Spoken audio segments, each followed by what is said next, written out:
Hello friends, मैं आपका राहुल भैया और स्वागत है आपका अपने प्यारे से चैनल टारगेट बोर्ड एग्जाम में।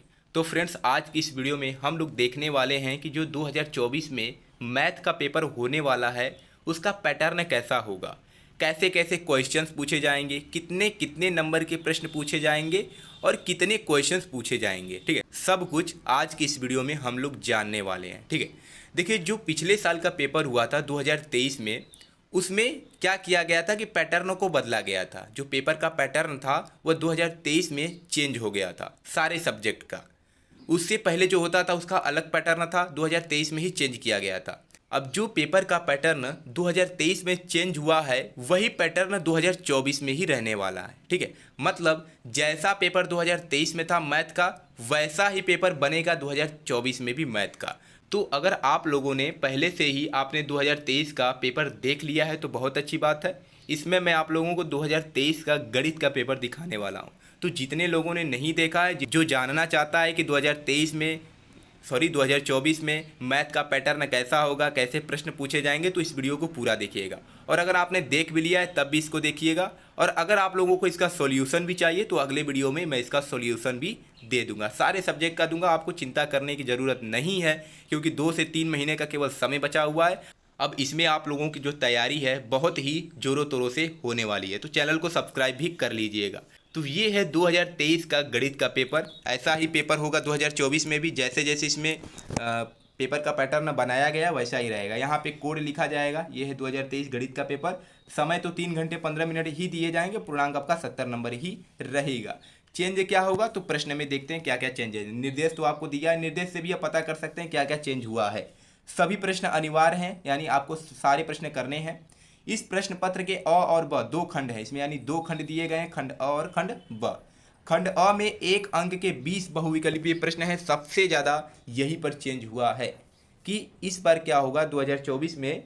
2023 में भी जो बदलाव हुआ था वो सभी सब्जेक्ट में 20 अंक के 20 बहुविकल्पीय प्रश्न पूछे जा रहे हैं। ठीक है, तो इस बार भी 20 बहुविकल्पीय प्रश्न पूछे जाएंगे जिनका जो उत्तर है आपको OMR सीट पर देना है। वहाँ आपको बताया जाएगा कि OMR सीट कैसे भरना है, कहाँ नाम लिखना, कहाँ रोल नंबर लिखना है, सब कुछ वहाँ पे आपको बताया जाएगा। ठीक है, OMR उत्तर पत्रक पर उत्तर अंकित किए जाने के पश्चात उसे नहीं काटें तथा इरेजर अथवा व्हाइटनर आदि का प्रयोग आपको नहीं करना है। खंड ब में 50 अंक के विस्तृत उत्तरीय प्रश्न है, यानी इसमें आपको हल करना है। जैसे मैथ के क्वेश्चन दिए होंगे उसको आपको सॉल्व करना होगा। इस खंड में कुल 5 प्रश्न हैं। ठीक है, इस खंड में कुल 5 प्रश्न हैं। प्रत्येक प्रश्न के आरंभ में स्पष्टतः लिख दिया गया है कि उसके कितने खंड करने हैं। प्रश्नों के अंक उनके सम्मुख अंकित हैं। प्रत्येक प्रश्न प्रथम प्रश्न से आरंभ कीजिए और अंतिम प्रश्न तक करते जाइए। जो प्रश्न न आता हो उस पर समय आपको नष्ट नहीं करना है। यह बहुत ही अच्छी बात यहाँ पे बोला गया है। यदि रफ कार्य के लिए स्थान अपेक्षित है तो उत्तर पुस्तिका के बाएं पृष्ठ पर कीजिए और फिर काट भी देना, ऐसा नहीं कि छोड़ देना है। उस पृष्ठ पर कोई हल न कीजिए। ठीक है, तो ये तो आपको पता ही होगा, ये सब बताया भी जाता है। मैं भी आपको पेपर देने से पहले सारी जानकारी दे दूंगा कि आपको कैसे पेपर जाकर देना है, किन किन बातों का ध्यान रखना है। तो सारे निर्देशों को आप पढ़ लीजिएगा। अब यहाँ से वही चीज़ इंग्लिश में दिया गया है। अब स्टार्ट होता है खंड अ। जैसा कि पीछे बताया गया निर्देश में कि 2 खंड रहेंगे, खंड अ और खंड ब। तो खंड अ में क्या होगा, 20 बहुविकल्पीय प्रश्न पूछे जाएंगे और एक बहुविकल्पीय प्रश्न 1 नंबर का होगा।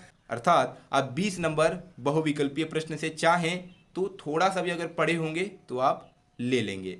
तो पहला प्रश्न है, परिमेय संख्या 17/2 के पावर 2 गुणे 5 का दशमलव प्रसार निम्नलिखित में से किस दशमलव स्थान के बाद समाप्त होगा। ऐसे ही प्रश्न हो गए। देखिए कितना इजी प्रश्न है, आराम से कर लेंगे, 1 नंबर मिल जाएगा यहाँ से। दूसरा प्रश्न है कि बिंदु -3,5 की y अक्ष से दूरी होगी। बहुत आसान है। संख्या 144 के अभाज्य गुणनखंड में अभाज्य गुणनखंडों की घातों का योगफल होगा। देखिए कितने इजी क्वेश्चंस हैं। अगर किसी भी चैप्टर को आप उसका इंट्रोडक्शन भी जानते हैं, 1-2 सवाल भी हल किए होंगे, केवल फार्मूला भी आपको पता होगा, तो आप बहुविकल्पीय प्रश्नों से तो नंबर उठा ही लेंगे। ठीक है, दिया गया है लस 132,288 बराबर 3168। तो मस 132 और 288 का क्या होगा। देखिए ऐसे ही प्रश्न है। द्विघात समीकरण 3x² - 12x प्लस m बराबर 0 के मूल अगर बराबर हैं तो यम का मान कितना होगा। समीकरण 5x² - 3x + 2 बराबर 0 के मूलों का योग कितना होगा। युगपत समीकरण यक्स प्लस 2y बराबर 70 है और 2x प्लस लैम्डा वाई बराबर 35 का कोई हल नहीं है यदि लैम्डा का मान होगा। तो ऐसे ही प्रश्न पूछे जाएंगे, आप यहाँ पर देख सकते हैं। आप वीडियो को पॉज करके पढ़ भी सकते हैं कि कैसे कैसे प्रश्न हैं, क्या आपको आता है नहीं आता है, कौन कौन से प्रश्न आपको आ रहे हैं, कौन कौन से नहीं आ रहे हैं, किस पे आपको ध्यान देना है। ठीक है, साइन 31 अंश अपान कॉस 59 अंश का मान होगा, बहुत आसान है। ठीक है, टिक पे मत जाइएगा, इनका पेपर है वो अपने से टिक लगाए हैं। अब ये जरूरी नहीं है कि उनका लगाया हुआ टिक सही ही होगा। ठीक है, तो आपको अपने से उत्तर देना है और पता करना है कौन सा उत्तर करेक्ट है। और अगले वीडियो में मैं तो सॉल्यूशन दे ही दूंगा, तो आप मिला सकते हैं वहाँ से। यदि एक वृत्त का परिधि और क्षेत्रफल संख्यात्मक रूप से समान है तो उस वृत्त की त्रिज्या कितनी होगी। एक ठोस धातु के घनाभ जिसकी विमाएं 9 मीटर गुणे 8 मीटर गुणे 2 मीटर को पिघलाकर 2 मीटर कोर के घन बनाए गए हैं, इस प्रकार बने घनों की संख्या कितनी होगी। निम्नलिखित सारणी का माध्य होगा। तो हर चैप्टर के प्रश्न होंगे, ऐसा नहीं है कि किसी एक ही 2 चैप्टर का होगा, सारे चैप्टर से जो भी छोटे छोटे प्रश्न बन सकते हैं तो वो पूछा जाएगा। लास्ट है 20 नंबर की निम्नलिखित बारंबारता बंटन का माध्य का वर्ग होगा। ठीक है, तो 20 नंबर के कौन से प्रश्न पूछे जाएंगे, तो बहुविकल्पीय प्रश्न पूछे जाएंगे खंड अ में। अब दूसरा खंड आता है खंड ब। यहाँ पे क्या होगा कि विस्तृत उत्तरीय प्रश्न पूछे जाएंगे, यानी आपको इसको सॉल्व करना होगा। 1 पेज में जाए, 2 पेज में जाए, 3 पेज में जाए, मतलब जितने नंबर का प्रश्न होगा उतना ज़्यादा बड़ा होगा वो क्वेश्चन। जैसे पहला प्रश्न है, सिद्ध कीजिए कि करड़ी में 3 एक अपरिमेय संख्या है। 2 नंबर का प्रश्न है तो कम से कम 1 पेज में जाएगा। दूसरा प्रश्न है कि यदि tan a प्लस बी बराबर 1 है और tan a माइनस बी बराबर 1 अपान करड़ी में 3 है और दिया है कि कहाँ से लेकर कहाँ तक है, तो a और b के मान ज्ञात कीजिए। ठीक है, तो अगर आप पढ़े हैं, आप अच्छे से पढ़ाई कर रहे हैं, तो आप बहुत सारे प्रश्नों को हल कर सकते हैं। ठीक है, 2 घनों जिनमें से प्रत्येक का आयतन 64 सेंटीमीटर क्यूब है कि संलग्न फलकों को मिलाकर एक घनाभ बनाया जाता है, प्राप्त घनाभ का पृष्ठीय क्षेत्रफल ज्ञात कीजिए। तो यहाँ से 2, 4, 6, 8, 10, 12 मतलब 2-2 नंबर के बहुत सारे, कम से कम 10 प्रश्न पूछे गए हैं, मतलब 5 प्रश्न पूछे गए हैं, एक प्रश्न 2 नंबर का, यानी 10 अंक के 5 प्रश्न पूछे गए हैं आप लोगों से 2-2 नंबर के। अब यहाँ से दूसरा हेडिंग है कि किन्हीं 5 खंडों को हल कीजिए और ये प्रश्न 4-4 अंक के हैं। जैसे पहला है k का मान ज्ञात कीजिए, जिसके लिए समीकरण 2x प्लस के वाई बराबर 1 और 3x माइनस 5y बराबर 7 का एक अद्वितीय हल है। ठीक है, तो ये प्रश्न 4-4 अंक के हैं। कितने हैं, 5 प्रश्न, यानी 20 अंक के प्रश्न आप लोगों से यहाँ से पूछा जाएगा।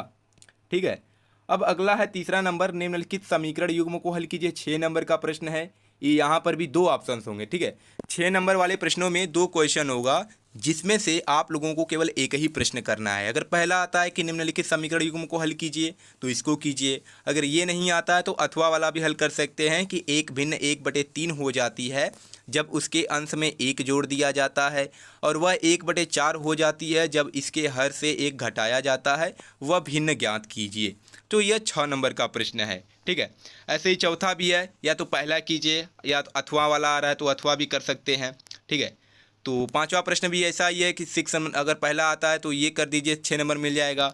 अथवा वाला आ रहा है तो अथवा कर दीजिए कि 12 सेंटीमीटर, 16 सेंटीमीटर और 20 सेंटीमीटर व्यास वाले धातु के 3 ठोस गोलों को पिघलाकर एक ठोस गोला बनाया जाता है, इस ठोस गोले का व्यास ज्ञात कीजिए। तो यही आपका पेपर है, यानी कितने कितने अंक के प्रश्न पूछे गए हैं। पहले 20 अंक के 20 बहुविकल्पीय प्रश्न पूछे गए हैं, फिर दूसरा क्या पूछा गया, 2-2 अंक के 5 प्रश्न पूछे गए थे, फिर उसके बाद 4-4 अंक के भी 5 प्रश्न पूछे गए थे, फिर 6-6 नंबर के भी 3 या 4 प्रश्न पूछे गए हैं। ठीक है, तो यही पैटर्न, सेम टू सेम यही पैटर्न आपका 2024 के बोर्ड एग्जाम में भी रहने वाला है मैथ के पेपर में। और अगर आप लोग हिंदी का देखना चाहते हैं, साइंस का देखना चाहते हैं, या किसी भी सब्जेक्ट का देखना चाहते हैं, तो मैंने पहले ही हिंदी का और साइंस का बना दिया है। अगर आप लोग उसका भी देखना चाहते हैं कि पैटर्न कैसा रहेगा, तो लिंक डिस्क्रिप्शन में मिल जाएगा, आप वहां से देख सकते हैं। और सामाजिक विज्ञान हो गया, संस्कृत हो गया, चित्रकला हो गया, इन सभी का भी मैं जल्द ही वीडियो बना दूंगा और इसका सॉल्यूशन भी दूंगा। आपको परेशान होने की ज़रूरत नहीं है कि केवल पेपर आप दिखा रहे हैं, मैं इसका सॉल्यूशन भी आपको दूंगा। पहले बता रहा हूँ कि पेपर का पैटर्न कैसा है, पहले आप इसको समझ लीजिए, फिर तो मैं बहुत सारे ऐसे मोस्ट इंपॉर्टेंट क्वेश्चंस बताऊंगा जो कि आपके पेपर में फंसेंगे। तो आपको समझ में आ गया होगा कि कैसा प्रश्न पूछा जाएगा, कितने कितने अंक के पूछे जाएंगे और आप लोगों का पेपर किस टाइप का होने वाला है। तो सबसे ज़्यादा ध्यान दीजिएगा, सबसे बड़ी बदलाव है कि 20 अंक का 20 बहुविकल्पीय प्रश्न पूछा जा रहा है। ठीक है, तो छोटे छोटे प्रश्नों पर आपको ज़्यादा ध्यान देना है, क्योंकि बहुविकल्पीय में छोटे प्रश्न ही पूछे जाते हैं। तो चलिए मिलते हैं नेक्स्ट वीडियो में। वीडियो पसंद आई है तो लाइक कर दीजिएगा। धन्यवाद।